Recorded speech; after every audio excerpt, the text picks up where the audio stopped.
તો જૂનાગઢમાં પણ ઇકો સેન્સિટિવ ઝોન મુદ્દે લડી લેવાના મૂડમાં ખેડૂતો છે।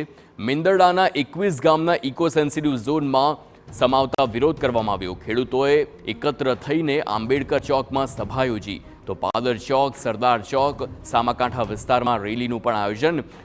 રેલી યોજીને ખેડૂતોએ મામલતદાર કચેરીએ આવેદનપત્ર આપ્યું। મામલતદારને આવેદનપત્ર આપીને ઇકો ઝોન હટાવવાની માંગ કરી છે। ખેડૂતોની માંગ નહીં સ્વીકારાય તો આંદોલનની પણ ચીમકી ઉચ્ચારવામાં આવી છે।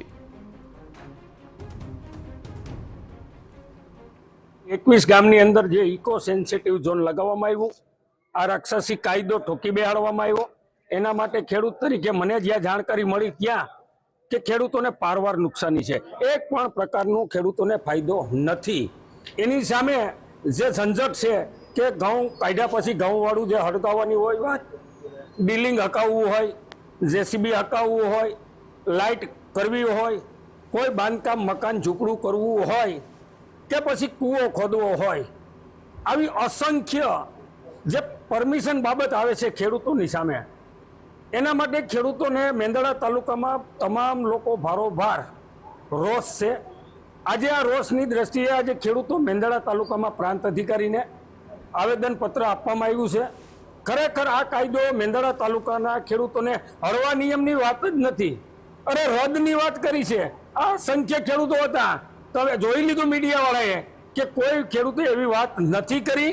હળવા કાયદે નહીં, ફક્ત ને ફક્ત રદ। અમારે આ રાક્ષસી કાયદો, કાળો કાયદો જોતો જ નથી। ભારત સરકારે જે 196 ગામમાં ઇકો ઝોન લગાડ્યો છે, એ 196 ગામમાંથી મેંદરડા તાલુકાના 21 ગામો આવે છે। આ 21 ગામના ખેડૂતો આજે સૌ આપમેળે ભેગા થઈ ભર બપોરે ભર તડકાના પાણી પીધા વગરના આજે પાદર ચોક થી 3-4 કિલોમીટર ચાલીને આજે મામલતદારને આવેદનપત્ર દેવા માટે આવ્યા છે। આજે આ જગતનો તાત અને આ જગતના બાપ માથે જે આ ઉઘાડ પગો અમારો જે આ ખેડૂત છે એની માથે જે આ કાળો કાયદો લગાવ્યો છે ને, આજે અમે ભારત સરકાર અને ગુજરાત સરકારને કહેવા માંગીએ છીએ કે આ કાળો કાયદો હટાવી લેજો, બાકી આ ખેડૂત છે ને એ ગાંધીનગર સુધી આવતા એને વાર નહીં લાગે ને ત્યાં પણ હલ્લાબોલ કરશે।